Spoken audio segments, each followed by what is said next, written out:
Hello, everyone. I'm Anjchita Nair. Welcome to this online panel discussion organized as a part of Museum Week 2023, organized by Center for Museums and Initiative of Culture and INTACH. This panel discussion today has been curated by HopOn India and Museum 2022. Today, we will be discussing the topic prioritizing human resources in museums, well-being, upskilling, and growth of museum professionals. Promotion of good staff health and well-being is a fundamental aspect of the modern-day workplace. In the case of museums, places and spaces that are expected to inspire, engage, and entertain, it is particularly crucial that those who create cultural experiences feel valued and comfortable enough to do so. The theme for International Museum Day 2023 is Museum Sustainability and Well-being, making this topic very relevant. Museums are key contributors to the well-being and to the sustainable development of communities and can play a key role in bringing about positive change. With a more proactive approach to well-being and upskilling within the workplace, museum staff feel more valued and institutions receive greater loyalty and productivity in return. We have with us a stellar panel for today's discussion. Let me give a brief introduction of each of our panelists, starting with Dr. A. Nagender Reddy, Director, Salar Museum, Hyderabad, who is a museum veteran and a thought leader in the space of Indian heritage and culture. He has implemented some award-winning initiatives and practices at Salar Museum during his tenure. The list of awards include Traveler's Choice Attraction Award by TripAdvisor and Certificate of Achievement by Art Institute of Chicago, among many others. We are also joined today by Dr. Parul Munjal, Director, INTACH Heritage Academy. Dr. Parul Munjal is a conservation architect with experience of being an academic at School of Art and Architecture, Sushant University for 10 years, and a senior conservation architect at Development and Research Organization for Nature, Arts and Heritage, DRONA, prior to that. We also have with us Shalini Bansal, co-founder, HopOn India and Museum 22. Shalini Bansal has done her post-graduation in design from NID Ahmedabad and has been involved for over 2 decades in versatile design projects and design management work across both large impact projects and private sector. Her startup brings together high quality content, technology, and user-centric design on one platform to disseminate information about museums, heritage, art, and culture. The idea is to tell authentic stories using simple technology and creating immersive experiences. They have worked with many government and private museums in India to provide solutions for enhanced visitor experience over the last 7 years. And last but not the least, we have with us Vani Viswanathan, co-lead programs TARSHI. Vani Viswanathan is with TARSHI, an NGO based in Delhi, working on sexuality and well-being since 1996. She has conducted workshops and training programs on self-care and collective care policies and practices for individuals, activists, and organizations. She's keen to learn about and explore how institutions and organizations can build safe, inclusive, and self-affirmative spaces for their members. I welcome all the panelists. Thank you for taking time out on a Friday evening to talk about this very relevant topic. Let me dive right in. I have a few questions for each of the panelists. So we will just start with one question to each of the panelists. We'll try to have make it a discussion mode. So please, all the panelists are invited to lend in their views, even for the questions that I pose to the other panelists. Starting with Dr. A. Nagender Reddy. Welcome, Dr. Reddy. I don't think I can see you. Yeah. Hello. Hello. Yeah. Over the course of your journey as a museum professional yourself, do you think there has been a change in museums regarding the approach towards their staff and staff well-being and growth? Yeah, of course. It is not only the welfare of the staff, even the requirement of the staff also changed. So the museums earlier used to recruit the persons from background from history, all ancient history, archaeology, and all. So that kind of requirement is no more there. Actually, the museums require a specialist like museologist who has studied MA museology or relevant courses related to museology. Right. The intake itself, there is a change in intake itself. Particularly to the Salar Museum, the requirement is different because Salar Museum have a unique collection more from foreign countries rather than India. Like Salar Museum having more than 43 countries collections in the museum, more of Western collection and also Far Eastern collection. So rather, Salar Jung Museum, unfortunately, earlier the recruitment happened from the background of archaeology and all those. But those people difficult to fit in the post of curators or assistant curators and all. So rather, their main now focus is to take a custodian. They are custodians of the artifacts and upkeep of the galleries and storage. Whereas research part, there is a lacking in research part, because that also I can't blame them, because it requires specializations in foreign collections. Like they should have a knowledge of Western collections, Western paintings, or even the porcelain. Equally, Far Eastern collection, we have plenty, more than 9,000 collection related to Japan and China.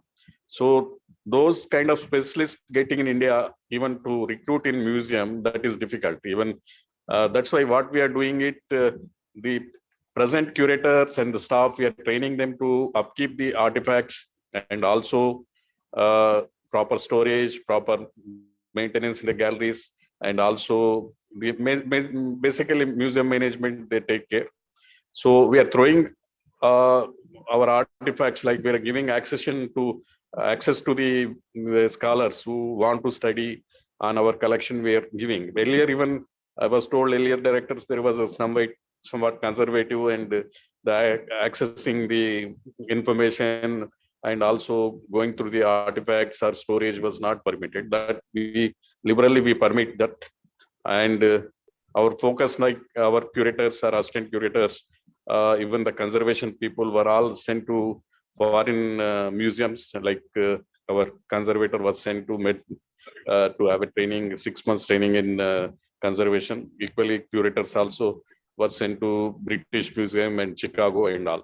So we are rather from museum side, we are taking their updation and also to improve their skills that are all there.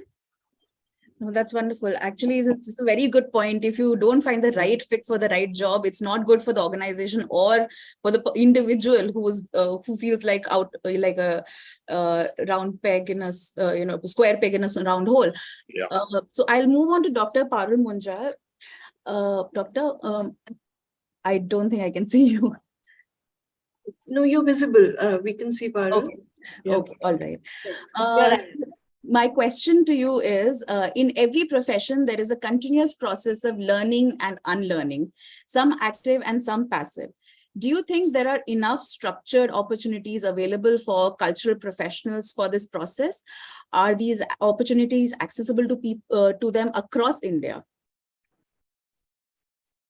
So I would say that when we talk about cultural professionals in general, that's a large, diverse pool of people, I would say, because would you put artisans within the bracket of cultural professionals? Would you put weavers and all of those people as well in this category is of course another question. But if you look at people who are formally educated in some kind of cultural dimension, that itself also, again, because design as a field, architecture as a field, filmmaking as a field, media, all of these are of course cultural professions as well, and performing arts and all of those. So I would say that if we sort of look at that huge sort of pool of cultural professionals, then there's a huge diversity that we'll have to look at in terms of the kind of continuous professional development programs that we're looking at. But if we particularly look at people working with museums, but people working with heritage in particular, then I would say that there are certain opportunities that we see in the country. For example, we have organizations such as the museums such as the Chhatrapati Shivaji Maharaj Manav Sangrahalaya in Mumbai, which offers a particular program, but it's focused on built heritage conservation essentially and material conservation. So they have a format where they have you can attend 5 different modules, and it's for professionals. And then if you attend all of those over a period of time, then you get a diploma. So those kind of models do exist. And then we have organizations, other museums like Mehrangarh Museum that also keeps offering programs. But I would still say that a lot of the emphasis seems to be on conservation. And when we look at, the larger idea of heritage interpretation per se, then the programs and the such initiatives are sort of lesser definitely in the country, and the opportunities that you see really are out of the country. So that there's a lot of discussion around this heritage interpretation, as well as there are these training programs also that exist across the Western world, especially Europe, and but in the Indian context, that is an area that we're not sort of catering too much. At the INTACH Heritage Academy, we again have, at INTACH, in fact, we have the INTACH Conservation Institute, which is spread across various branches in the country. And that offers training programs in conservation again. So I would say that there are these conservation-oriented programs, and then we at the INTACH Heritage Academy offer training programs for professionals who can sign up these courses. But in terms of a clear structure of annual courses, and maybe we need to do more definitely. So that's where we are.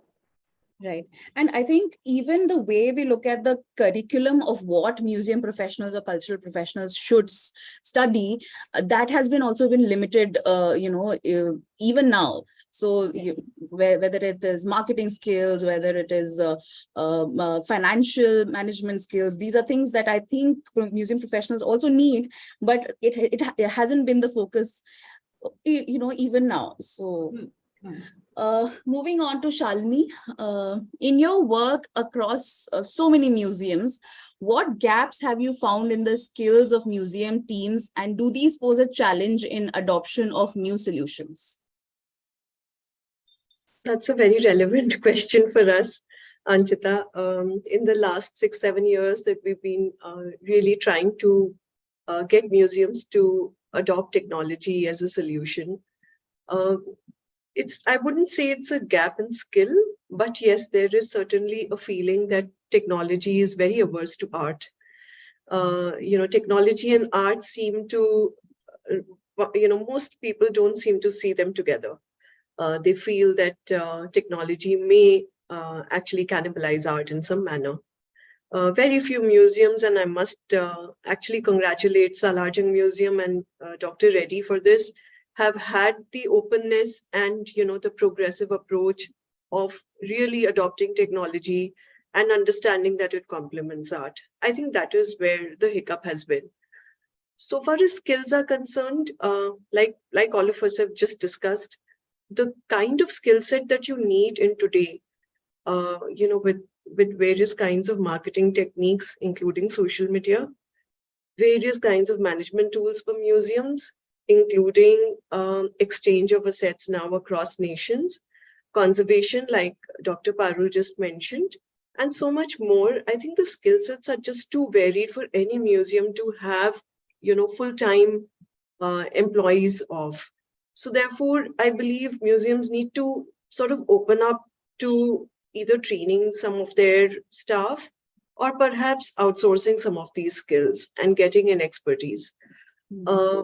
I think that is where it is. With every museum, of course, the skill required differs. It depends on the kind of collection the museum has, the kind of audience it's trying to cater to.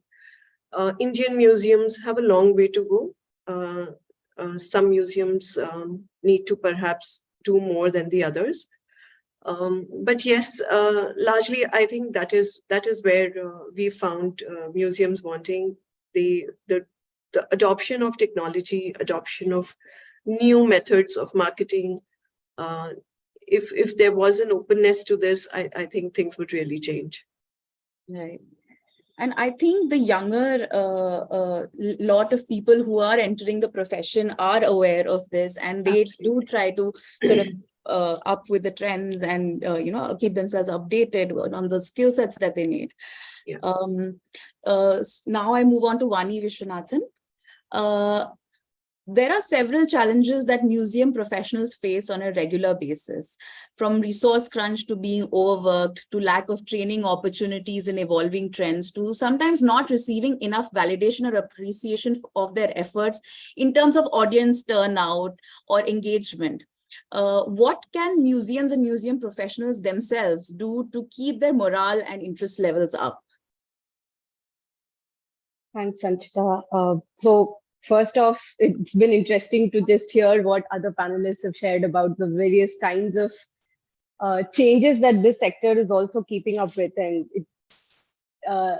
it's also interesting to see how the skills required, like one person is expected to do so many things right now to I need to be the social media expert. I need to know how to design creatives. I need to be able to quickly speak, like do these Instagram lives or whatever, which are all things that we did not learn in our, undergrad courses or whatever we got to get into this profession. So I think first off, to begin with, is to assume that it can be a challenging environment in many ways to continue doing this work, like that, to acknowledge that there will be dips in enthusiasm or morale. So, and not just, assume that these are part of the field. So, you have to put up with it. In our work with organizations and all that, the first thing that we do recommend is a session or few sessions on understanding what stress and burnout are, because individually, each of us have very different things that cause stress. What causes me stress will be, in a workplace situation would be very different.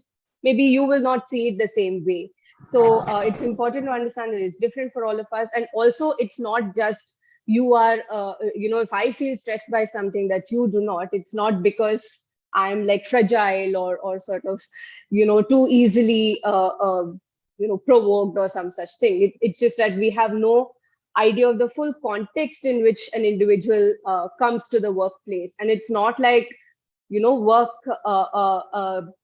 the stress that I face is only because of who I am as an individual. The institutions that I'm a part of, whether it's my family or my workplace, are also can also cause stress. So can the societal aspects. Like even if I can't control how the society is, if let's say as a queer person, I face some kind of discrimination in the society, I can't probably do much about it, but it is still a factor of stress, and that could come into the workplace. So to just understand that there are these different concepts. So in terms of specific things that organizations and museums could do is to give teams time to talk about things about work that, kind of frustrate you or make you feel sad, anxious. And, some of us may feel defensive if we're doing this as a group, like especially if there's a senior person involved, you might be tempted to explain, saying, oh, no, it's because we don't have funds to arrange for this training for you or some such. But to just build a safe enough space for all of us to allow for these difficult emotions to emerge without necessarily feeling the need to defend certain things, and to be conscious that if someone shares with this vulnerability, like let's see what we can do to lighten up the mood, to be like, okay, right, I understand that this, let's say after a project we're doing a debrief, and then we can say, okay, I understand these aspects have been difficult, but actually what was also fun for you. So you end on a note that helps people sort of come back together and feel energized about why they are doing this work. And hearing about like training opportunities from the other speakers, I understand that it doesn't seem very easy or straightforward. And of course, there's also funding crunches. One way would be to be open to staff about what budgets are available, and just make sure that something goes on for each staff member each year, to whatever extent possible, at least subsidizing or some such, and how they can use this money. And other small things like, making sure that staff members take the leave that they're entitled to. As a workplace, you would also have policies on like annual leave, just to encourage staff, saying, hey, I noticed that you haven't taken a break in the last 3 months. How about you take 2-3 days off? Let's plan how things can go. So these are small things that can make people feel really heard, and can go, they seem like very small steps, but when done together, they do offer teams a sense of well-being, and that they can go up to someone and talk about it. Yeah, I think this is very important, that, the debriefing part, because most of us, even outside the museum space, in the cultural organizations, what happens is there are so many things happening one after the other. You never take a time to step back and see what went right, what went wrong. can we as a team work better? So that conversation really never takes place because you're always running towards the next big thing. So I think, yeah, that is something that has to be built into organizational culture going forward. Coming back to Dr. Reddy, if as someone who has led museum teams for several years, what do you think are the primary challenges that museum professionals face? And could you give us a few examples of some organizational policies or changes that you have introduced in order to deal with these challenges? The basic thing is that about the exposure to the what are the museum standards, like benchmarks. They not have a clear idea of what are the benchmarks in each museum and our museum sector, and exposure also for foreign museums, how they function and what is the technology available. These are the things the museum professionals required to learn, but those things are lacking. And other thing is like the using the computers and all new thing in Salar. When I joined here, the computer, to purchase computer, that requires to go to board for approval to purchase a computer. So gradually I streamlined, even like now every staff member uses the computer. So that way, that not require any training. By learning, they know that what is the thing, like even documentation also. Rather, the Salar Museum started even 2001 itself documenting the artifacts, computer documentation. So like first we started with Oracle, then we shifted to Jetan. Rather 2008 itself, we started using Jetan software. Then subsequently, the ministry also decided to implement it to all the museums. I was one of the member for technical committee to select this software. So now all the supervisors and the curators are insisted to use the computer documentation, and even the taking over, handing over objects also through computer sheets. That each gallery will have a proper computer documentation, and they have to take over, hand over through only this computer documentation. This is also once we insist, then they learn it. So that is the thing. Then the challenges, like what the expectations from the within the organization and also from outside organization. Within the organization, they expect, every member expects that there should be a promotion and all, irrespective of their qualification, irrespective of their output. They expect that the promotion should be given. That cannot be. So there may be a discontentment among the staff members. But gradually, the government also introduced, there is a scheme that every 10 years their scale will be upgraded to next level. These all things are there. Then the expectations from outside, like everybody expects that our museums has to be like foreign kind of museums, like British Museum or Victoria Albert Museum or Met. But we are suffering to do basic things in the museum. So like we started in Salar doing first basic things like security. Now we have a first class, world class security, like CSF guards the museum. And the later 1996 itself, the Salar Museum taken security of CSFL, and National Museum and Salar Museum are the two first museums to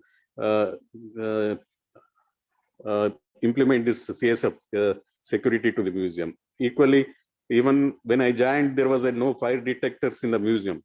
So we given to ECL, and also cameras also were not there. These all updated in 2008 itself.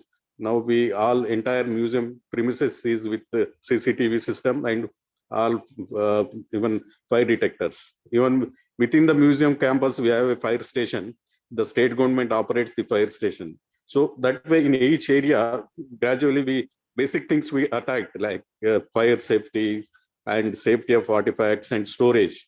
Our storage also world-class storage. Even it can be compared with any foreign museum, our storage is there. All the storage also, what we done, we segregated the artifacts as for the material, like textile storage separate, modern painting separate, and miniature painting separate. Earlier, all the artifacts used to be combinedly stored in one big hall or rooms. Like we now have a 13 storages with different material.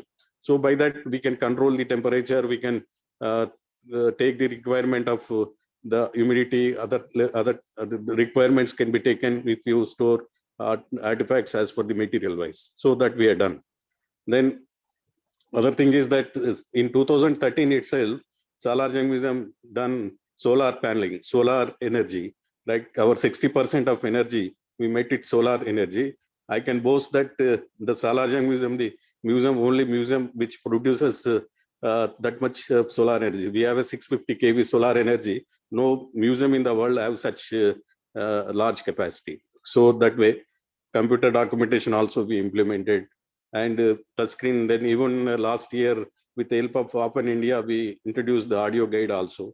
So gradually we are even teaching our staff to adapt to the new technology, and they are also exposed to new technology by sending them to trainings to different museums and world-class museums. They learn the technology, then they adapt in the museum. So, but immediately these all changes can't be made. Over the years, the changes will happen. So that we are doing it. Right. Yeah, it's very important to understand what are the basic things to first take care of and then build on to it. And, gradually, of course, you will keep improving, keep getting better at, getting the organization to do better. Dr. Parul Munjal, so we've been talking about technology. In fact, that's what Dr. Reddy just talked about. Technology upskilling requirement is, of course, something that is glaringly visible. But there are many areas like community engagement methods, marketing and storytelling techniques, organizational management principles that are evolving at a rapid pace. How do you think cultural institutions can make sure their staff remains up to date with respect to these? So operationally, I wouldn't be able to comment, but I think in the larger sense of these emerging areas, which are actually moving in a direction, when you look at it globally, the idea, all of these things of community engagement and storytelling and all of this is basically globally the idea of moving out from the so-called static museum, as an idea, into something that is engaging, that is dynamic, that is actually connecting with the people on an everyday basis. And and a great initiative to that end in terms of connecting with the community, I suppose, is the Center for Community Knowledge that is based out of the Ambedkar University. And the way they've sort of reached out to neighborhoods in Delhi itself and pulled out their own oral histories and artifacts that they were able to pull out from their own households actually starts building in this kind of level of pride, sense of pride in their own heritage. And I think that's a very good starting point, because as of now there seems seemingly a disconnect between the museum and the local population. So even if I think it sort of, if you visit a place, somebody's coming to Delhi, they would say that, okay, I have this checklist and I have to check all the boxes, and so I'll be visiting all these museums. But the local population, I mean, how often do we go to these museums? That's the question.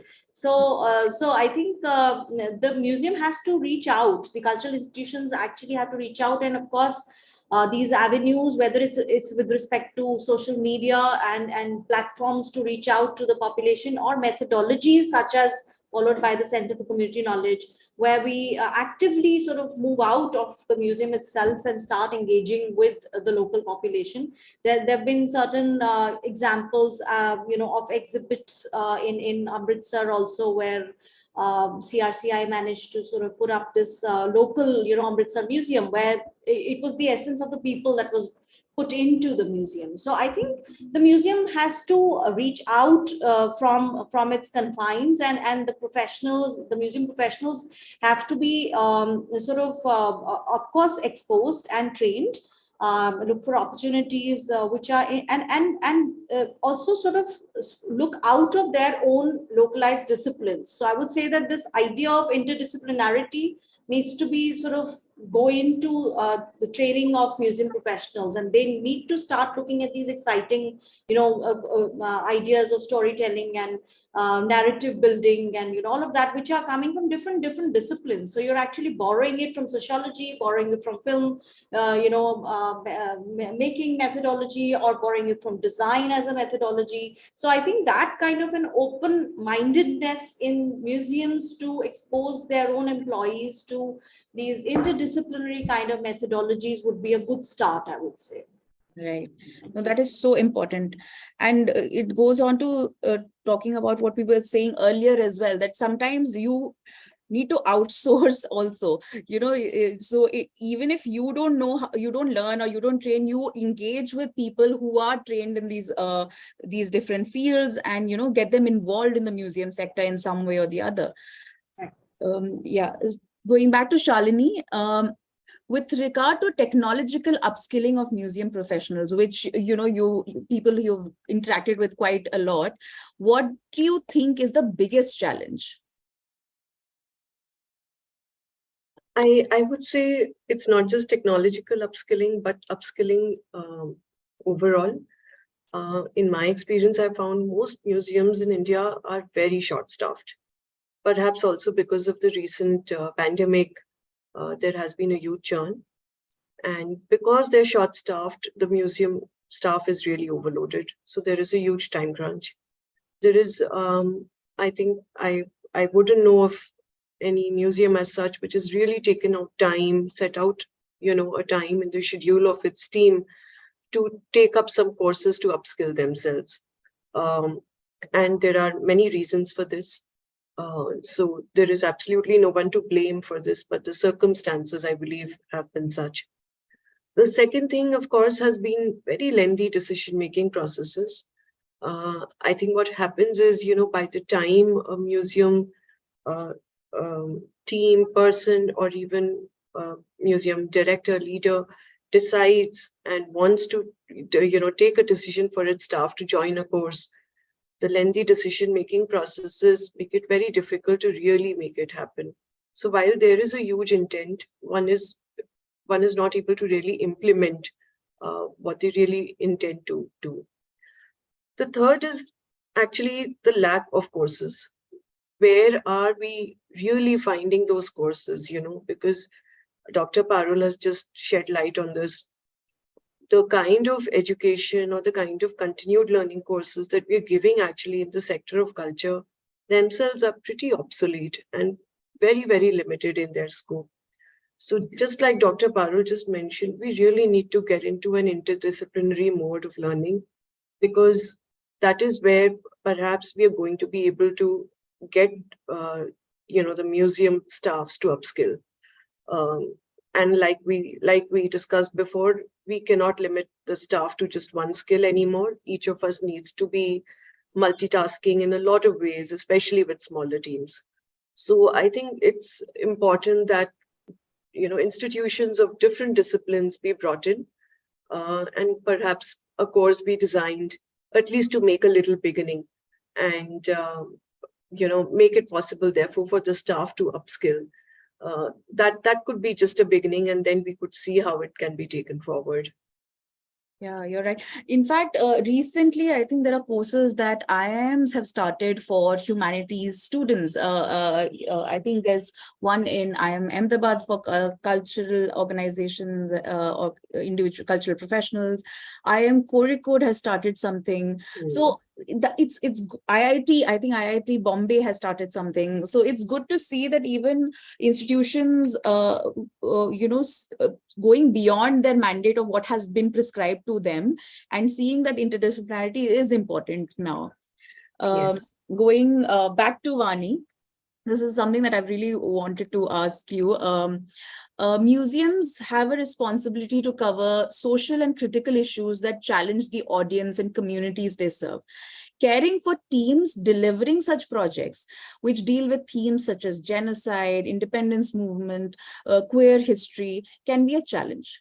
Do you have any thoughts on how museums can go about dealing with harmful effects of secondhand trauma, or in case of museums, trauma-based knowledge work? Thanks, Anjchita. That's an excellent question. I think many of us are drawn to different kinds of work that we do based on academic interests, but quite often we may also be drawn to certain themes because they resonate with us in some way. We may have family members or may ourselves have a strong association with the topic. So if, for example, I have a family member who was deeply affected by the partition in 1947, then, even if it is 2 generations away, that there is something that would deeply impact me when I'm working on such topics. So again, the first is for all team members to acknowledge that all of us respond to these topics differently. It is quite common for people to think, why are you getting so worked up or affected? It's our job, let's get on with it. Or I've done this kind of work for ages, you've just begun. If you can't do it, you're not cut out for this work. It is a common thing in many fields to compare, our experiences, if we've been into a particular job for a few decades, with how a person reacts when they've, especially younger people now who have a lot of language for mental health and well-being, to be like, oh my God, this generation, they think this way and so on. But they're just a lot more aware of these things than many of us may have been. So the first thing again is to acknowledge, and I think it would again be helpful to have regular and open discussions while such a project or exhibit is going on. And if someone is on the verge of burnout because of this kind of work, burnout is basically stress that has gone on for too long without being addressed or managed.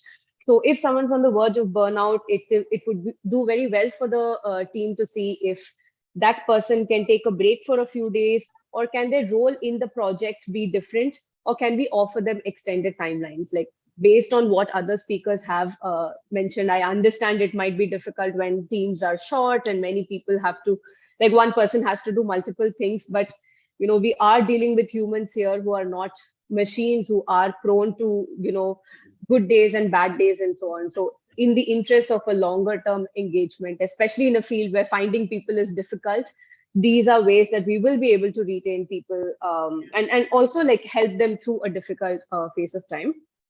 I think connecting team members to communities or listening circles or therapy opportunities that understand this topic is very, very useful. We underestimate how important it is to just find other people who think the same way with us. Like if it is a discussion on, say, a partition museum is putting together something, then just finding other people who may have gone through similar difficult things, it just makes people feel heard, that they're not alone. There is great value in finding solidarity. So it may not make the stress or difficult emotions go away, but it can reduce the impact on the individual. And I think we can also think of therapy beyond just talk therapy, like where one person is talking to a therapist who's, so, not all of us are able to articulate using words. So especially given museums and their proximity to the arts, we can consider arts, music, and dance therapies. Maybe even, holding a regular session once a month. There are, once a week would be great. It's just about an hour long, and sometimes it would just be like, a percussion thing or like some craft work. It's a great way to just take your mind off something that is difficult. And I think what's especially important is to ensure that this kind of vulnerability that we're hoping team members are able to share, that this opportunity is given to senior staff members as well. Quite often, organizational leaders feel like they have to kind of hold everyone's emotions with and not show that they're also getting affected by certain things. So this has to be a two-way street or a multi-way street, whatever you want to call it. And that's actually one big reason why it is good to have multiple people who can do certain jobs within any team. So if one person has to take a break or at least, step away for a couple of days or something, there is someone else who can step in for a while before the other person resumes. Right. Yeah. And also these activities are not just for the individual, but also for the team to come together and, do something together, build some sort of a rapport, which is outside the work in Absolutely. equation. So that's also very important. So there are some questions in the chat bot, but I will get to them later.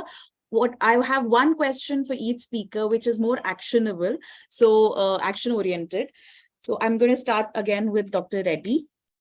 Dr. Reddy, what actionable advice would you give other museum directors that they can put to work in their museum with immediate effect to improve the well-being and skill level of their staff? Basically, the each museum requirements are different. That's why I can't generalize what is their requirement and what is my requirement. And I can say that even all the directors of each museum also competent to take decisions and implement the well-being of their museums.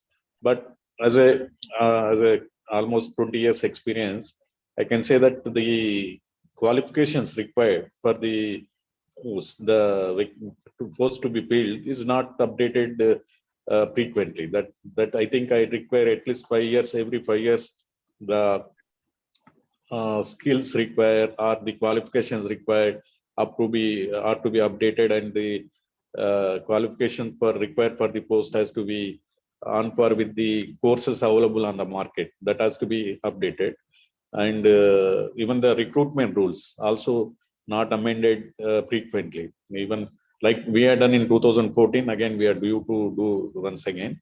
So otherwise, all old recruitment rules says that either background from history or archaeology, those people required to be recruited for the posts in the museum, but that are outdated, as I say, that for the museum areas. So each post, each curator post or each post require different skills and also qualifications. That way, every 5 years, better to update the recruitment rules, and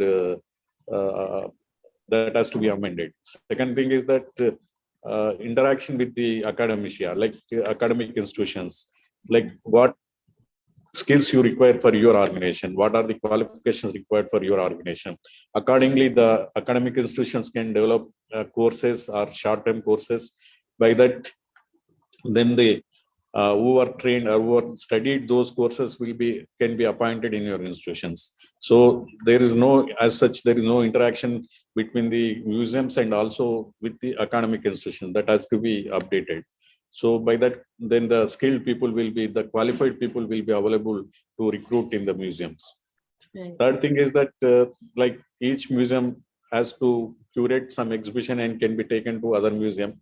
By that, the exposure of the curators with the curation and also with exposure to other museum collection, that all will happen. There can be a exhibition from each museum, and there can be a common exhibition from 3-4 museums. So this can be done, and exchange of objects or loaning of objects also can be done with each museums. That also can be done. So these are the things.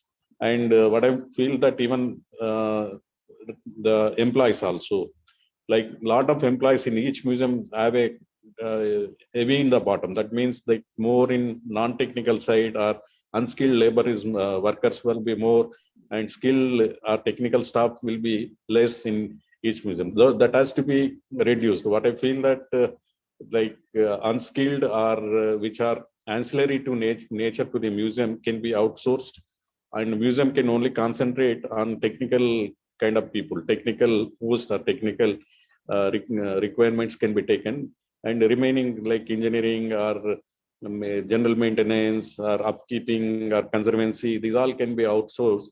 By that, the burden will not be there on the museum, and the curators or the director can focus on the technical areas. Right. Thank you so much. That's such a good point, that if you collaborate with, say, academia or academic institutions, do a skill audit, see what is required, and then customize courses or solutions for each of the museums, which obviously could be replicated in other places. But developing this could start with, say, collaboration of one museum with institution. So that could be something that we could explore, in the coming future.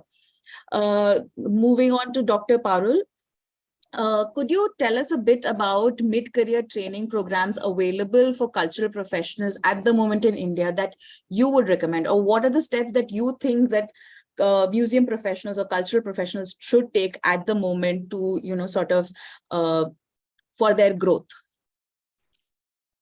So I would say that, of course, there's a lot of content and there's a lot of these courses that are available online. So today, of course, those are resources that one can certainly make use of in a generic sense. But then when we're talking about specific requirements and specific needs, as I already mentioned when I first spoke, was that there are these conservation-oriented programs that exist, whether it's at various museums or whether it's the INTACH Conservation Institute. But beyond that, I would say that, in terms of extending that to other dimensions of, the idea of the cultural professional enhancing his own skill set and approaches towards contemporary movements and globally what is happening, I think. Sorry to sound like I'm trying to sell myself here, but the INTACH Heritage Academy was established essentially for capacity building and training across various disciplines that link with heritage. So, in terms of museum studies as well, in fact, INTACH has a chapter network with about more than 220 chapters across the country. So we encourage, possibilities of connecting through the chapters and conducting workshops at the regional level as well. So whether it's at the headquarters in Delhi or whether it's at the regional level, I think it'll be great to see if we can connect with museums and curate programs, particularly with respect to their requirements. And that's an opportunity that we have here at INTACH Heritage Academy to open out these kind of courses for mid-career professionals. So that's a I think great opportunity, I think, for us and the museums to connect as well. So thank you. That's wonderful. I think we just connected both the answers, what Dr. Reddy said and what you're saying. In fact, I was going to sell one of your courses. I recently came to know that you have a course on cultural entrepreneurship. That is so incredible, because cultural entrepreneurship in India is so nascent that we don't even consider that it exists. So it's great that you are taking up these topics which are not sort of available, have not been available so far. So right.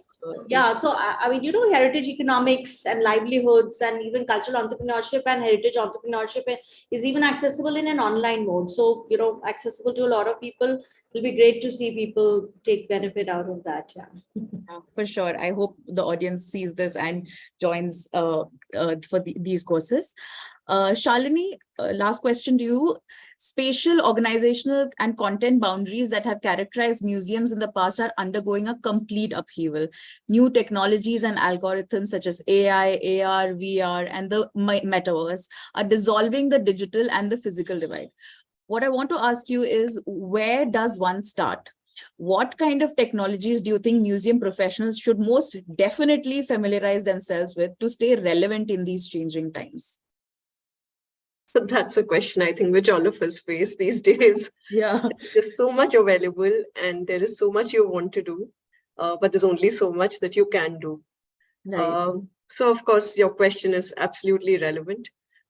In the context of museums in India, and especially the smaller museums which run out of very, very remote places, I have come across some museums which do not even have websites. And I think that's where a museum needs to start when it comes to digital transformation. Put yourself out there, let people know you're there. As a professional who's been really trying to reach out to every museum now in the country, I've realized it's a big challenge, because a museum which does not have a website is very difficult to reach out to. There is no contact point and there is nothing that I know about the museum. Sometimes these museums have huge treasures, but they're completely unknown to the outside world. So that's where I think we need to make a beginning. The second thing that perhaps we need to do is have some basic collections online, maybe have some information about the museum collection,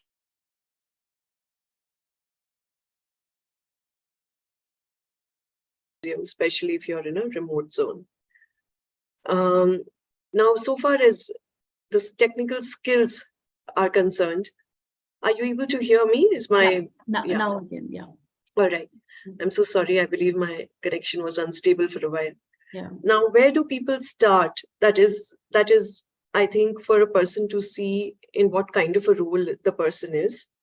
Technology now in museums is very, very specific to the role in which you work. So for example, if you are in museum visitor management, then perhaps that is where you want to know what technologies exist. If you're into collection management, then you need to see what are the softwares that are available. What is it that the world outside is really doing about it? You may be in the administration department of a museum, and there are some softwares, there are some skills which can really make it easy for you. You may be in the marketing department. You may be the person who's responsible for outreach and maybe for education as well. There is so much available there with edutech having boomed so well. Marketing, we've just discussed social media is just the tip of the marketing softwares and marketing tools that you have under your belt. There's so much more that you can really learn. So what I suggest is to begin with, whatever is your role in the museum, you really need to start looking up on the internet. Just look up and see what is really available. What are people doing, not only in your country, but in other countries, to really develop their skills. There are courses available, like Dr. Parul said, which are also available online, which are sometimes free of cost, which are not so difficult to access. Maybe make a start there. That is a good place to start. And that may give you the confidence actually to upskill yourself further. Of course, there are some very basic skills. And Dr. Reddy just mentioned, when he started with Salar, Jung, there were no computers. And now, of course, he has managed to build up a whole team which knows how to operate on computers. But there are still many museums in India where this is still not happening. So that is where they need to start. I think it's a continued learning process. So where you are, you need to really keep looking at transitioning yourself every time, because it's a continuous process. There's no stopping.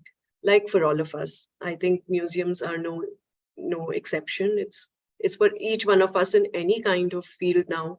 We need to keep upskilling, keep looking out for what is available out there, what others are doing in your profession, and make it grow. No, absolutely. You're so right. Moving on to Vani, museums, like most development organizations, are not only staffed, but also underfunded. Could you possibly talk about some cost-effective methods with which museums can avoid burnout in their staff? Yes, story of any development sector situation. Yeah. So while it feels like, we must have a lot of funds to institute self-care and collective care mechanisms in a workplace, a lot of it doesn't require significant amounts of funding, because when we say collective care, for example, our immediate thoughts are, let's start regular yoga sessions, or let's give everyone subscriptions to like apps or something. Those do help to a certain extent, but especially as a workplace, there are some small things that can make a big difference. I'm not going to mention the whole idea of creating spaces for sharing again, but I would really underscore that is a very important place to begin with, like what I've shared, for anyone to be able to share what's going on with them work-wise or even otherwise, because other things in life affect how we work. But some very important things that can be a great point to start with. Does everyone have a job description and know their responsibilities? I can sense that, things, it may not be always possible to stick to a job description in this field. It happens with many NGOs as well. If things have to change from what you got as a job description, are our staff members talking about these changes instead of just dumping it on team members and expecting them to understand and be like, yeah, you have to do it, everyone, it's all hands on deck in the team? But are we having a conversation about it so the team member also understands why this new task is being given to them? And just like Dr. Reddy said in the beginning, like people are asking for promotions when just because they may have spent X number of years in the organization. Are we also able to have conversations? If I'm someone who's joined the team, I also see that question in the chat box, like, what do I have to do to grow to a particular role? What kind of scope do I have within this team to grow? Like, what do I need to learn more to grow in this? So is there scope for such conversations for team members to have with each other? And regular one-on-one time with supervisors. Like, it seems like a very basic thing, but many organizations go through weeks or months, or maybe there is that one annual appraisal or evaluation conversation that happens. And then for the rest of the year, there are no such conversations on upskilling or training opportunities. What are my areas of improvement? So having regular conversations like these, a weekly chat, like even a 30 minute chat where you ask, okay, what's happening in your life? So you don't just jump into work, but also understand what's going on with the person. All of us may not be willing to share what's happening in our personal lives immediately, but over time, if they see that that personal information is not being used against me, they will offer up that information, and we may get a slightly more complete picture of that individual, not just as my team member, but who they are as a person. I think, especially when teams are working remotely, which is, perhaps not in a regular museum these days, but the idea of what museums are and all that is also changing so much. So if there are teams where people are chipping in remotely, or, one bunch of people are working at a physical location and some others are remote, we've talked about outsourcing and all of these people meeting regularly to feel like a team, rather than the people working remotely just coming in and going and they have no connection with the organization or the larger cause. Another thing, I understand how this might be difficult, but a very important aspect is for museums to define boundaries as an organization, for how their staff will work. Can we fix timings? Can we have overtime policies? Or, for example, if there is a lot of work going in just before a new exhibit comes live, is there something that the team can do to say, okay, the next 3 days, even if it is a Monday, just take some time off, because we've all put in so much time in advance, especially where these are private museums. I feel there is scope to consider these aspects. So another very important thing that makes people feel really valued is, are we sharing success stories or learnings and acknowledging the contributions of individual team members? Because are we making staff valued for their contributions in the organization? Like in a team meeting, for example, to say, hey, this particular person came up with this idea that, we've taken forward this way. Great job. And so one is within the team, because that person wants, it would be great for them to know that other team members also see their contributions, and also in public, where possible, to acknowledge and credit the work of individual team members who contributed to something. So these are some steps that, can mitigate the everyday stresses, which if you don't manage is what becomes burnout. Right. Thank you so much. We had such a varied set of speakers, but everyone seems to be saying things which are connected to each other in some way, which is absolutely great. At Center for Museums, this is exactly what we are trying to do. We are trying to engage with stakeholders to come out with actionable solutions. And, someone in the chat box has asked, can you share some training courses and links for museum staff, online and offline? So hopefully within Center for Museum, we will do a roundup of these courses and start putting them out for people to see and access. There is a section called resources in the Center for Museum website, which has been launched last week, so it's fairly new. But what we're trying to do is collating information resources that other institutions have sort of created and putting them all in one place for museum professionals to access. So please go and check that out. Other institutions, please reach out to us if you have resources you think we should definitely feature in the resources section of Center for Museums. If the panelists have questions for each other, please go ahead and ask. Otherwise, we can close the session. All right. I think everything is very well answered. Yeah, I think this was one of the best discussion we've had so far in Center for Museums. So thank you so much to all the panelists for taking time out and giving such succinct, clear, and actionable, points. And where again somebody's asking for courses, which website? Please keep following Center for Museums and check the website. We will be putting up all the resources there. Thank you to all the panelists, and thank you to all the audience for being here throughout the talk as well. Thank you. Thanks so much. Our pleasure. certainly look forward to connecting more with museum specialists and people, who we can build ideas around here. Thanks. Definitely. I think we're going to continue this series of dialogue we've just started. Yes. It's really nice to get people from different domains together on one platform, and bring about this kind of a dialogue. Thank you. Thank you so much, Dr. Reddy. Thank you, Dr. Thank you, Parul. ma'am. Yeah, thank you. Thank you so much. Thanks, Vani. Great meeting you. Thank you. Nice to meet you all too. Thank you. Thanks.